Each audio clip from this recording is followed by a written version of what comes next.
The 60s. A time of change,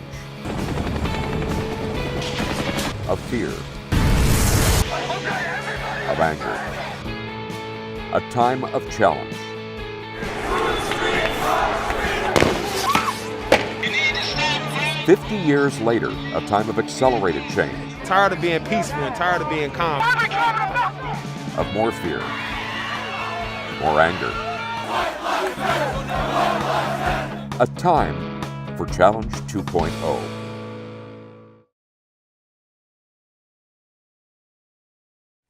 Hello, and welcome to Challenge 2.0. Over the past 2 years, we've seen increasing anger, antagonism, even physical assaults. What's driving this behavior? Is it a trend? And if it is a trend, can it be reversed? And if so, how? Challenge 2.0 proposes to view these and other issues like it that are impacting life in this decade through the lens of faith. To that end, we're calling this episode From Me to We and From Them to Us. Well, a special welcome now to our 4 guests, all Seattle area faith leaders who have agreed to join us and share your perspectives, your wisdom.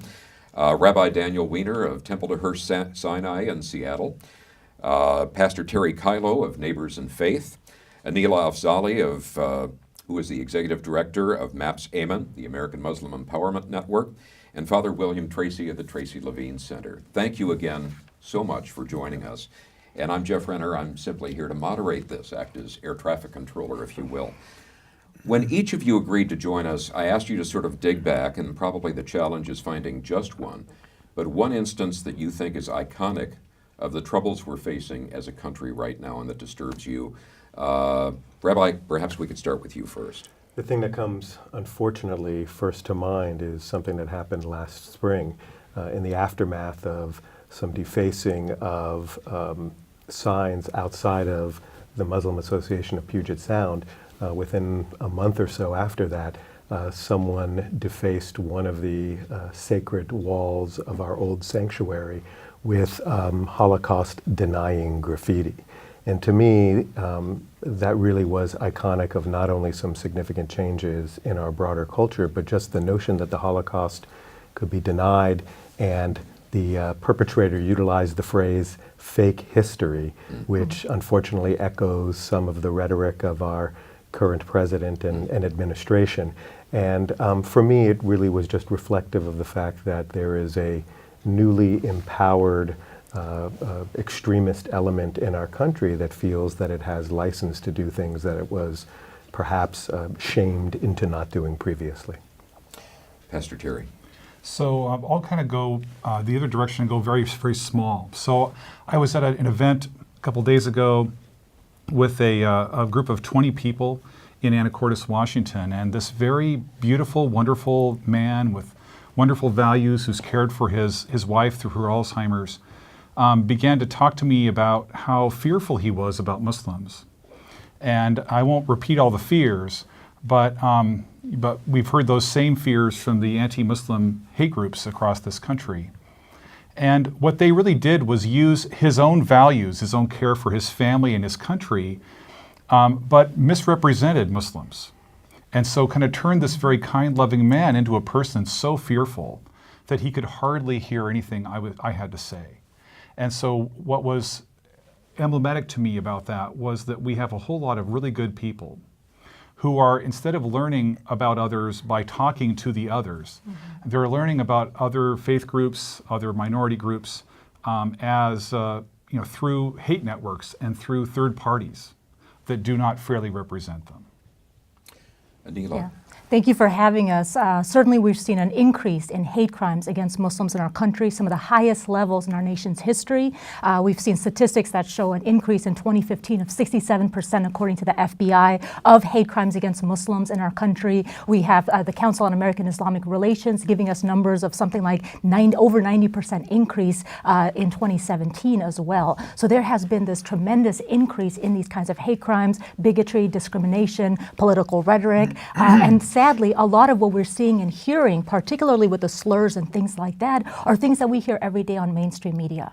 And this is really the problem. And that kind of repetition, and when good people of conscience do not stand up and challenge that, we see the repercussions in people taking action, both in the individual acts of hate, and including, as Rabbi Daniel mentioned, at our own mosque, the Muslim Association of Puget Sound that I'm a part of, we had our sign, our mosque sign, vandalized twice in less than a month. And that is really, I mean, of course, we have a situation in Charlottesville and other examples around the country, but here locally, having that sign attacked, and the second time was caught on camera, somebody viciously and with just such anger and vehemence just attacking the sign, it really hurt at the gut level. So we're seeing that, and I know friends who have personally been attacked by people who have called them anti-Muslim slurs, and a lot of the things that we hear on mainstream media. So that's really sort of an example of the problem that we have going on right now, unfortunately.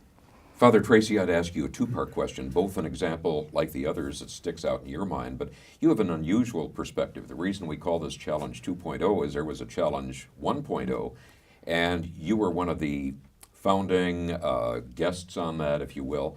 Does it seem like we've done a total relapse since the 60s? That was a time of a great deal of ferment.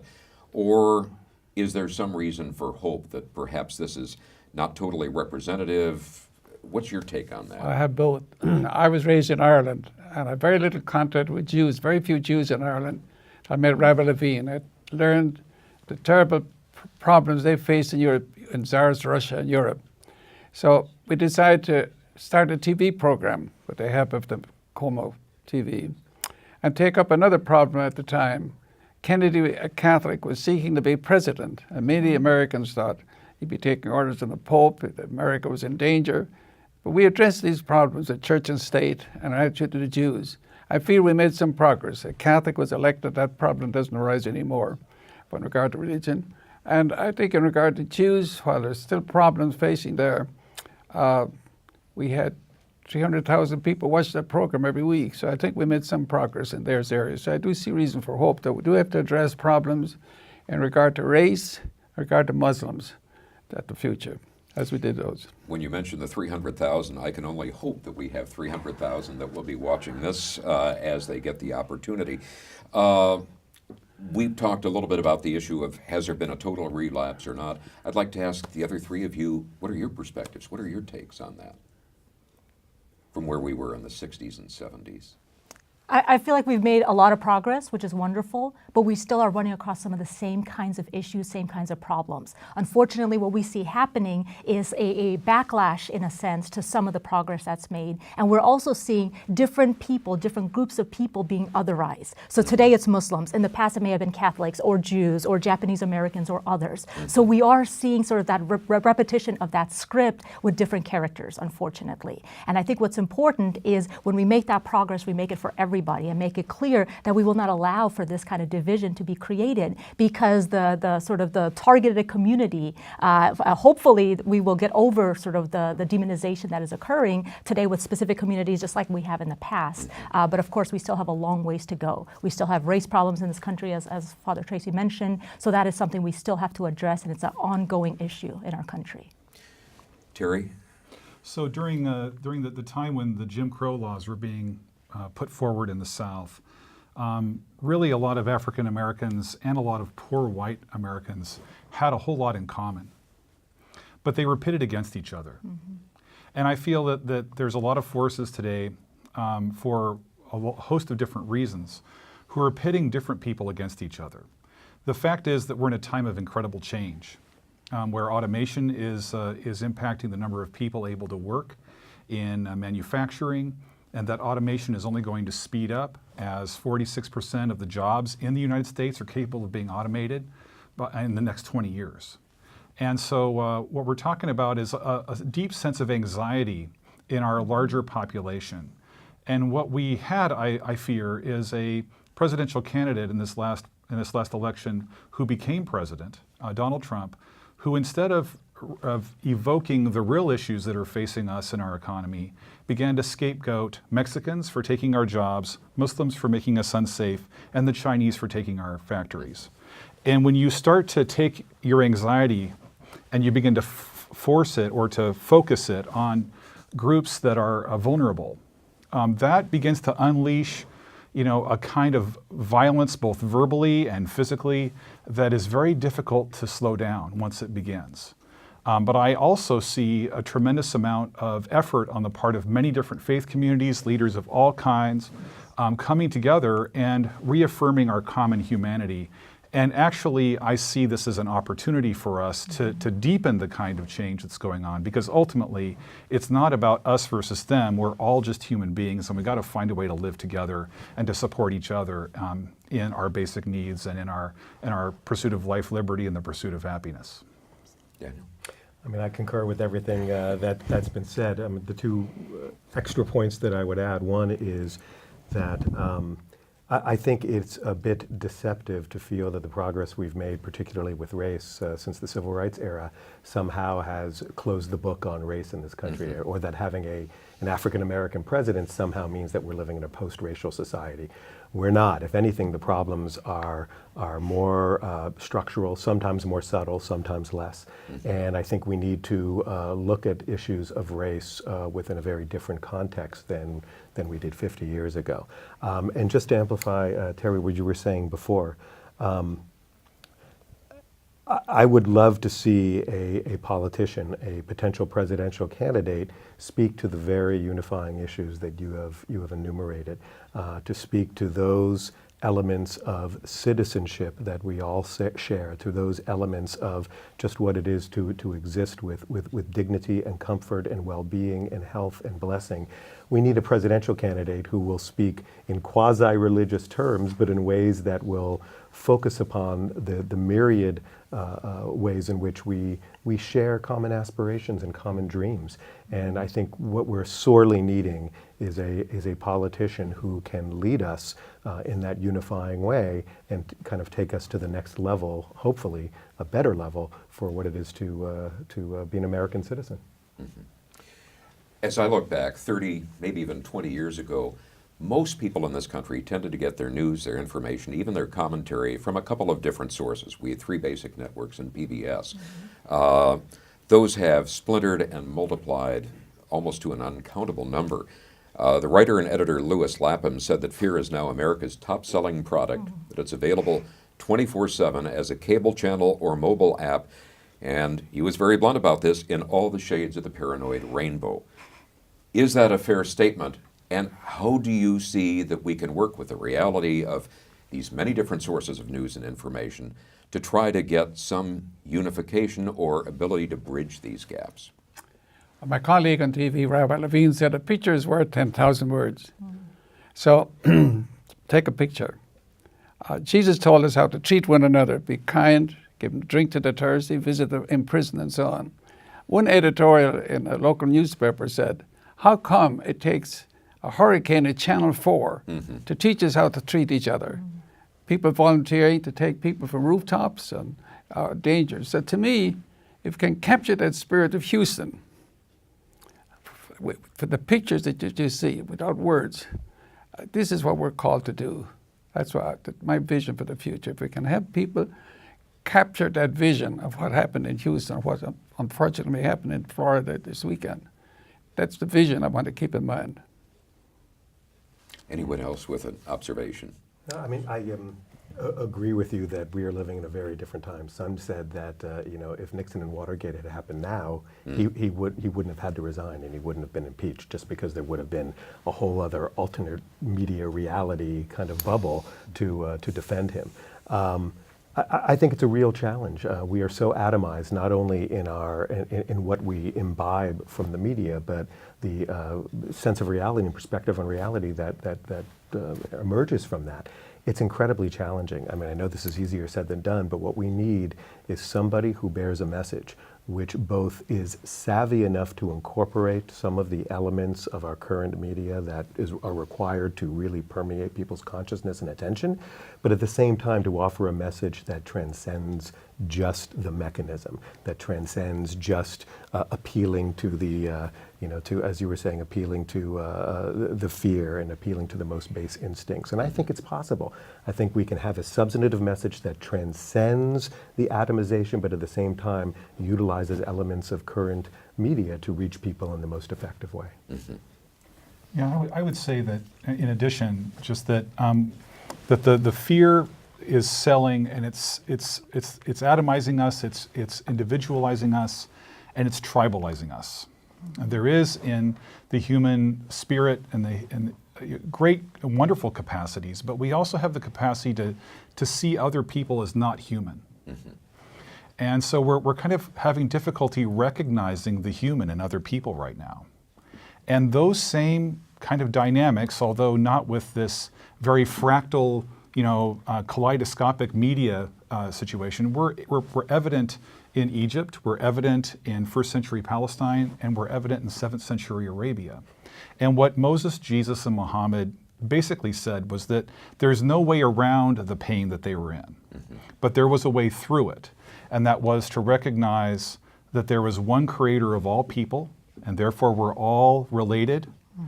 And number 2, to learn to love your neighbor as you love yourself, which doesn't mean not to love yourself. Mm-hmm. It doesn't mean not to advocate for your own needs, but it means to recognize that we're all part of something bigger. And right now we've all been told that there's only so much pie left because the wealthy have taken most of it, and we're all like relegated to fighting for a small sliver of the pie. And that is not the reality we have to live in. But I think it's going to take a great sense of faith and work on the part of many different communities, faith and non-faith alike, to help us learn to love our neighbor as we love ourselves again in this time. From just to add, from a Jewish perspective, yeah. you hit right on it. In order to truly love another person the way that they deserve to be loved, we really have to learn to love ourselves first if we're going to use that as a point of reference. And I will add that from the Islamic perspective, we're taught that fear is from the devil. So this idea that this fear, and to understand that it has a purpose, mm-hmm. the fear that is being sort of around us through media and through otherwise, it serves a political purpose, it serves a profit purpose. There are these reasons that we are seeing this fear being spread and money made off of that fear, mm-hmm. And political decisions made as a result of people's fears. So I think it's so incumbent on us, especially as faith leaders, as faith communities, to spread the message that love is greater than fear, because that's certainly what our faith traditions teach us, and to really be that example. So I hear you, Rabbi Danny, when you talk about sort of needing a president who says this message, but I say we're not responsible for somebody else's behavior. From my perspective, that's incumbent on us. And I know we're doing that. We have to stand up and speak out against the fear, and we have to help people, our fellow Americans, understand how this fear is being manipulated. Specifically with anti-Muslim sentiment, there's an entire industry, what's been dubbed the Islamophobia industry. It is an entire industry of groups and individuals who profit off of this kind of fear-mongering, the scapegoating, spreading misinformation and conspiracy theories against Muslims to get our fellow Americans to fear somebody who looks like me, when I don't think I have much, there's not much for, that I don't scare too many people, but apparently I do, right? But really giving people that ability to get to know each other. Learn to love your neighbor exactly as Islam teaches, Christianity teaches, Judaism teaches. This is what we have to do, and this is why it's so great that we're here together, having this conversation together and helping speak to our fellow Americans. Well, you brought up a very good point, all of you, and that is that there is that fear, that sense of unsettlement that sits within all these people. There has been a lot of change now, mm-hmm. but there's also that level of fear that's being injected yes. by other levels for economic or political gain. How do you bridge over those messages? Is there a way to get to the people, not simply that may fear any one of us because we're different, but that actively hate and want to do us harm? How do you reach those people? Well, there's a magazine here published in the Northwest, Yes magazine. I've been reading and finding reasons for hope. There's an article on Cuba that registered with me. We have some difficulties with Cuba politically, but here's what Cuba is doing. It's taking people from poor countries, bringing them to Cuba and train them as doctors and sending back to these poor countries to take care of their people. This is the kind of vision we need to keep in mind and focus on rather than negative. So when I see positive things like that, to renew my hope, to rekindle the light in me. Anyone else want to touch on that? Sure, I'll add that when people are scared, when we have this fear as we do right now, facts and statistics and data and reality is not necessarily going to change people's hearts and minds. The way we change hearts and minds is through personal connections, is through stories, through the sort of humanizing stories, those positive stories. So that's what I tell people is one of the greatest things they can do to combat Islamophobia or other forms of fear that we have, irrational fear in our country. One of the greatest things people can do is talk about the lives and contributions of the American Muslims that they know. Help humanize a community that is being demonized, that is being dehumanized as a result of the fear and the scapegoating and other things like that. Talk about those positive stories. And when you do that, when people get the chance to connect on a positive level, well, I always invite people to come to our mosque, come visit us at MAPS in Redmond. We welcome anybody to come spend some time with us, get to know some Muslims, learn a little bit about Islam. That is the way to really counter the fear. And one of the most powerful things people can do is write a letter to the editor or use sort of mainstream media to amplify this message and the stories of positivity, of hope, of positive contributions of by American Muslims that they know. That's really one of the most powerful tools that every single one of us has, and we could potentially reach millions of our fellow Americans, especially at a time when most Americans do not know much about Islam and do not personally know a Muslim. So it's easy to spread the fear in that kind of scenario. Yeah, I've been going all over Western Washington and encouraging churches and synagogues and Islamic centers and mosques and Hindu temples and atheist groups just to get together and not to try to resolve theological or philosophical differences, nor even to share that much about their own tradition, but rather just to simply be human with each other. So eat together and play together and tell stories with each other and do some good in their local community together. And that sort of capacity to bring people together, get people to sit down and eat, hold each other's babies while someone's going to go get a second plate of food. I mean, that changes things. And I think this is a real opportunity for people at all levels as individuals to reach out and do that. So when you have a party, don't just invite people that you know, invite someone that you don't know very well who may be a little bit different. For faith communities and for community groups, when they arrange events to get a variety of folk in that room. And it's amazing how just being in that room with folk that you think are so different from you, but in reality, they're just human beings, really helps you to recognize that the fear you've been sold is not worth the price of it. It's costing us our common humanity.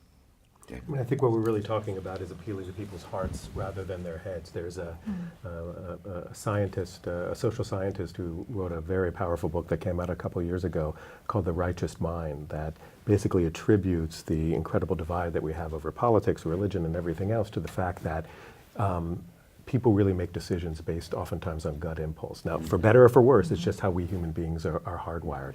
And sometimes once those feelings are so intractably held, any facts, logic, reason are really not going to make a difference. What you need to do, beautifully spoken by my colleagues here, is find opportunities to have some real personal human time with people, evoking feelings, connecting on an emotional level, and most importantly, I think, understanding that what other people want, people who seem to be so foreign and so exotic to us, it's the same thing that we want. We want a good life for ourselves, for our children, we want to live in good neighborhoods, we want good schools.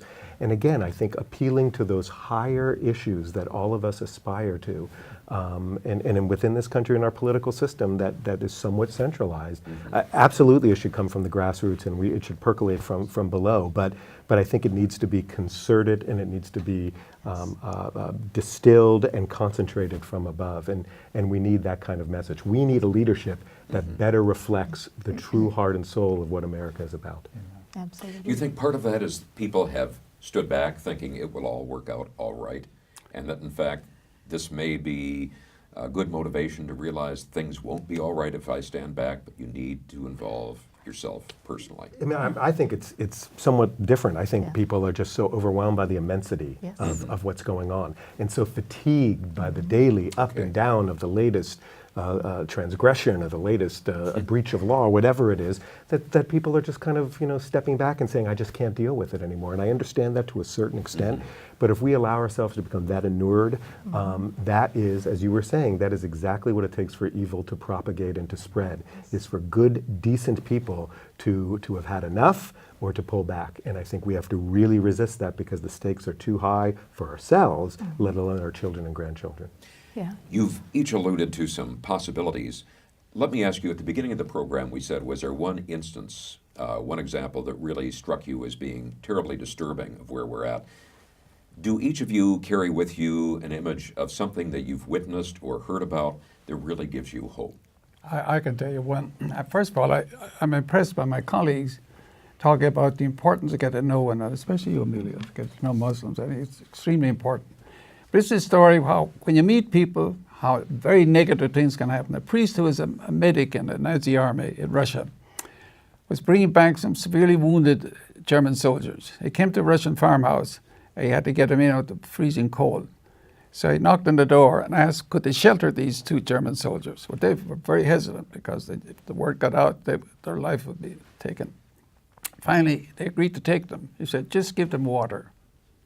In the morning, when he went to get them, he found this Russian couple had stayed up all night and made soup for the German soldiers. Well, he was quite taken by this. I didn't ask you to do that, he said. The woman spoke up and said, I have a son in the Russian army fighting on the German front. If he was this injured in Germany, I believe a German mother would care for him. So compassion, meeting face to face, turned her from being anti-German, anti-Nazis, into showing compassion for them. That's why I agree with my colleagues that getting to know one another as people, getting to know you, Amelia, is just your background, your family, and so on, changes my attitude. It's not an intellectual thing, but as a person to person. Yeah, absolutely. And I will say that, what people are falling into, and I agree with what Rabbi Danny said, is despair.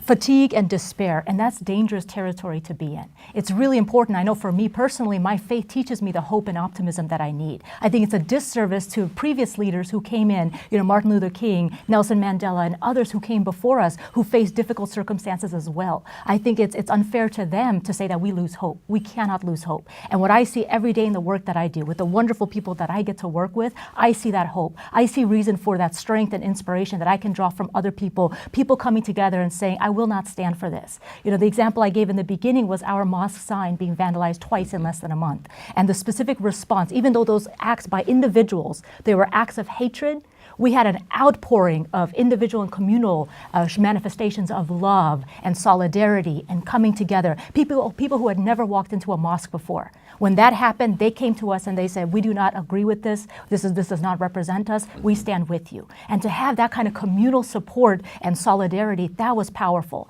That was sort of a way that we show that love is far greater than hate. And we have many other examples too. I helped start this, I talked to some attorneys who started this campaign called 5 Minutes in light of the response of somebody, Ted Hakey Jr. I don't know if you guys have heard of him, but he lived next door to a mosque and he shot his rifle one day. He had said a lot of anti-Muslim things, and one day he decided to heed his own advice. He took his rifle, shot into the next door mosque, unfortunately. Fortunately, even though that was a horrible incident, fortunately, he went back. The mosque invited him to come back and meet with them. When he did that, he said something to them that was so powerful. He said that he had never sort of walked into that mosque. If he had actually spent 5 minutes with them, with the Muslim community there, he would have never done what he had done. That's that power of that individual the connection, that human connection, getting to know each other. It can have a profound difference. Not only can it stop hate crimes, but it can show us the power of love over hate. So after the election, I went in to meet with a friend of mine who works at my wife's hospital where she works, and she was 5 months pregnant. And so I kind of talked to her. She's a Muslim woman. Talked to her and just told her, hey, I just want you to know I'm thinking about you this week and I want you to hang in there, and how are you feeling? And she began to say how she wasn't sure that the brown baby that she was carrying was going to be welcomed in the world. And so we just, like there in the hallway, just kind of hugged each other for a few minutes. Well, this last June, after that mosque and a synagogue and a whole bunch of churches and other faith communities in Bellingham, Washington, came together for an Eid celebration. And I got to stand up in front of this group holding this little baby whose name is Layla. And she's a beautiful little baby. And I just shared how, when I was talking to Nasreen in the hallway, I said, I think you don't know how many friends you have. I think there are way more people that are going to stand with you than you can possibly imagine. And it was so wonderful to stand in front of those people who had organized and envisioned and brought this wonderful event together, and were being human with each other. And I think that kind of event, those kind of events, those kind of relationships are happening all across Western Washington, and they're happening all across this country. And I think that we may not see it covered in the media, but I believe that a tide of hate and fear is happening, but I also see a wave of love and respect and neighborliness happening as well. Very, very briefly, because there are so many to choose from, and three that come to mind. One is I took a recent trip to Abu Dhabi at the invitation of the United Arab Emirates government, and really co-sponsored by a megachurch evangelical minister in Dallas who felt that he took responsibility on himself and kind of his whole evangelical group for fomenting a lot of Islamophobia. It brought together rabbis, imams, and pastors with some incredible scholars in the United Arab Emirates. And just the spirit of reconciliation and working together was powerful, and we're bringing it back here.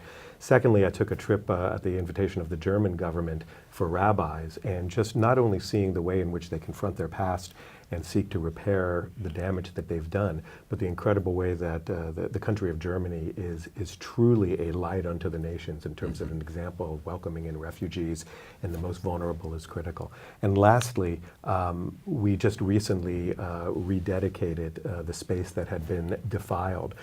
As with MAPS, right after the event happened, we got literally thousands of responses from people from all over the world telling us, whoever did this represents a minority.